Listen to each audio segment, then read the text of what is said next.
Hey guys, welcome back to the channel. Thank you for being here. My name is Andrew, coming to you from beautiful Costa Rica. Today's topic is going to be how to protect your energy. Think about that for a minute. Guys, if you like the content, please subscribe. So when you were in the narcissistic relationship, one of the things that was drained from you virtually every moment in that relationship was your energy.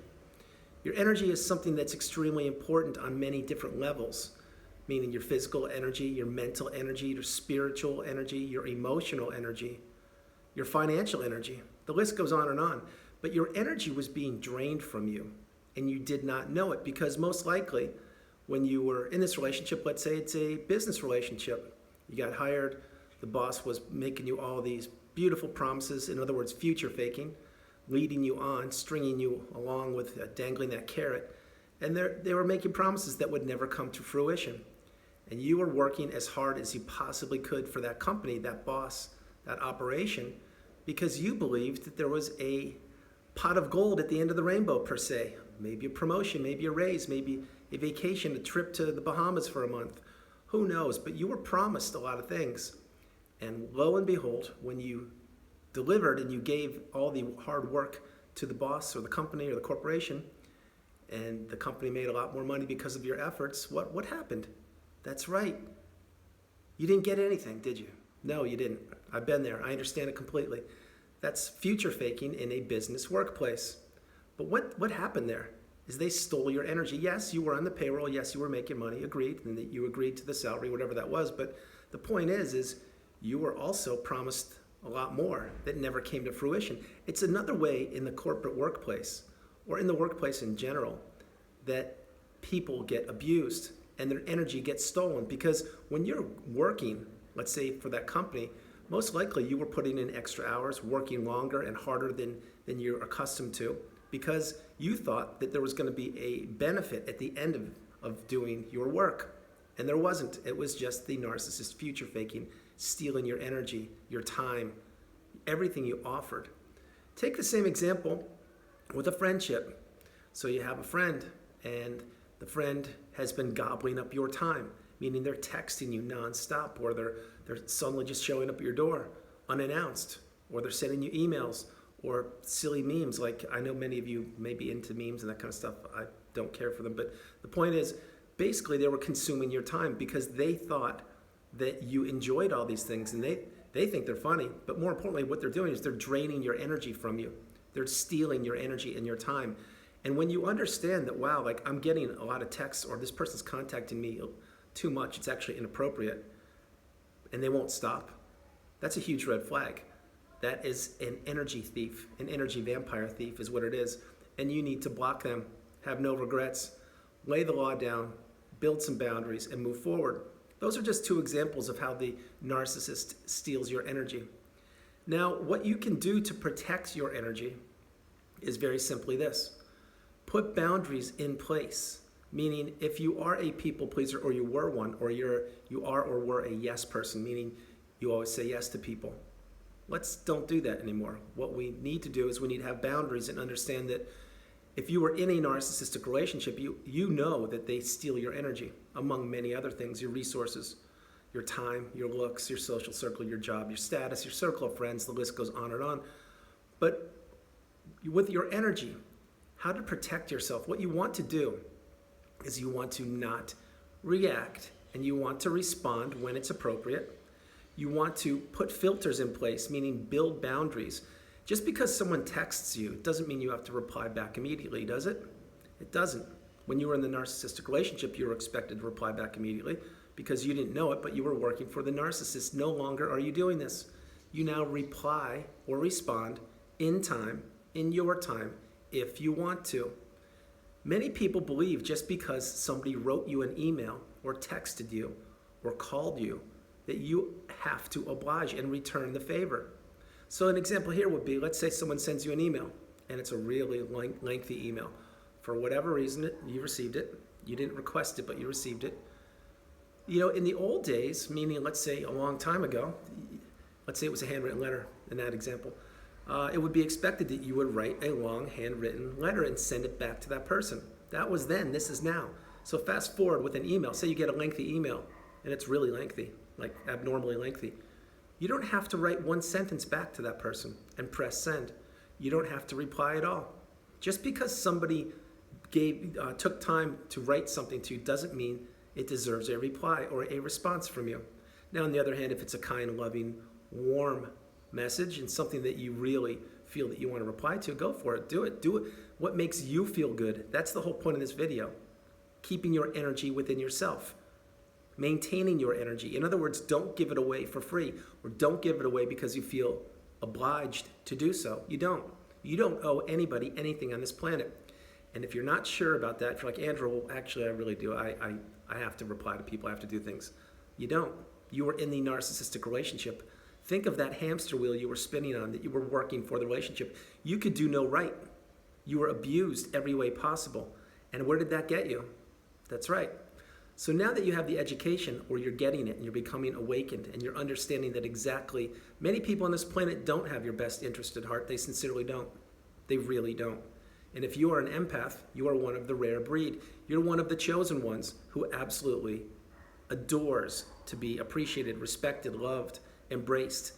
If any of your relationships do not offer the aforementioned adjectives, don't give them your energy. Remember, boundaries are a huge thing. We need to build, maintain, grow, and adhere to our boundaries. Our boundaries need to be put in place to benefit us. And in this case, for this video, we don't want anybody stealing our energy. So, like I mentioned, in any situation you're in on the day-to-day basis, if you find yourself reacting instead of responding, or if you find yourself consumed by somebody, maybe you're on an airplane or a bus or something, and someone is sitting right next to you, and they just won't stop talking. I mean, they're just non-stop talking. And you're kind of trapped, right? You're like, wow, what am I going to do? How am I going to get out of here? What do I do? Grab your headphones, put your headset out, put your ear pods in, or whatever they're called, earbuds in, whether you have a battery or not in your cell phone, and just act like you're meditating or listening. Ignore them. Don't go back and forth with the banter if you're in that kind of position. In other words, like, let's say you have a neighbor. Every time you leave the house and you have to walk by that neighbor's house, and that neighbor's always timing you strategically. Oh, here they come. Now I can gobble up 15 minutes of their time because they always say yes to me, and I need someone to be a sounding board for me, so this person's always going to say yes. So you walk by the house, and for, let's say, years, every time you walk by the house, the person's gobbling up your time, and you're like, wow, I really need to wait till they either leave or wait till the sun goes down, or act busy so I don't have to encounter this person. But they know your routine, so they find out exactly when you're going to be walking by their house.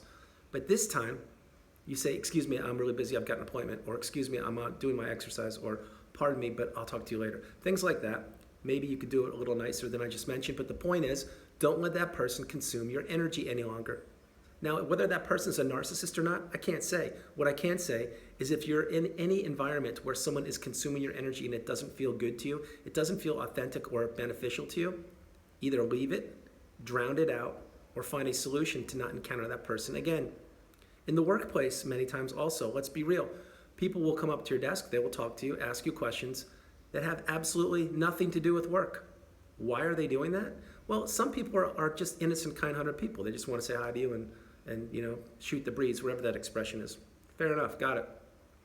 But there are many people that want to do that just because they have nothing better to do. And they'll be talking to you for 10, 15, 20 minutes about absolutely nothing. And when the conversation is over, you're like, did I just learn anything there? Like, why did I sit here and just listen to them just go off on some tangent about something that meant absolutely nothing to me? If that has happened to you, or if you've experienced that, hey, drop some comments below, and let's share our ideas and stories. But the point is, with that, put an end to it. Next time that person just drifts over to your desk mysteriously and wants to just consume your energy for some period of time, excuse me, I'm busy. I have a report to do.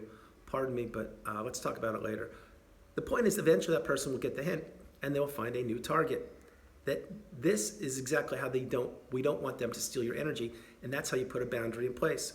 There are so many examples I could mention here, but the point is if you reflect back on the narcissistic relationship, you did not have boundaries, your energy was consumed every way possible, and you did not know what narcissism was.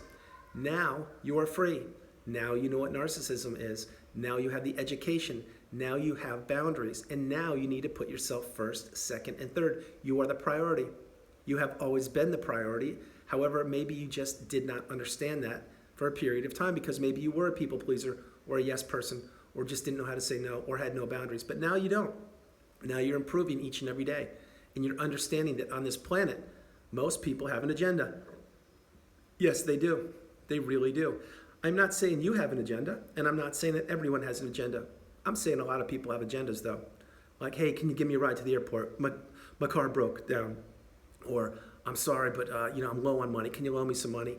As a matter of fact, I'm going to talk about money right now. I should do a whole video on this one. But the point is, with many people, you have to really pay attention to this one and drop comments if it resonates with you. With many people, you have that one person or a couple people that just hit you up whenever they want to and ask to borrow money. $20 here, $50 here, €100 there, whatever it is. And they never seem to quite repay you back now, do they? They don't. What they do is they disappear from your life. They appear, ask you to borrow money. When you loan them the money, you're thinking, okay, it's only, say, $50. Well, $50 is $50. It still can do a lot of things. But the point is they're like, they know that you have money, so they'll hit you up and guilt trip you, so you loan them. And they've done this, it's a pattern. They've done it for, let's say, years. And you just can't say no because you know that you're better off than them, and you know that they're expecting you to say yes. This time, say no. I'm sorry, I can't help you. And what does that do? Number one, that empowers you. Number two, it puts a boundary up. Number three, my hope is that person won't be asking you to borrow money anymore. And that is a solution that benefits you. That is someone that won't be stealing your money and or your energy any longer. It's a prime example. It's one of the best ones I can come up with for this video. But my whole point is this: don't let people steal your energy. It happened in the narcissistic relationship. To avoid this, what we do is we have boundaries, and we don't feel guilty about it. We don't feel sorry about it. We don't feel bad about it. No, that was the version of us before we met the narcissist. Then we got the narcissistic relationship, and here we are. Totally different, transformed person. You're galvanized. This is your superpower. You need to use it to benefit yourself. So before I close the video, I want to let you know this. What you should be doing, and I strongly suggest this, is do things that benefit you, that don't harm others, that create beautiful things on this planet, that make you happy, and that give you fulfillment. And the ways to begin doing all of these things are to maintain your energy. Your energy is super important.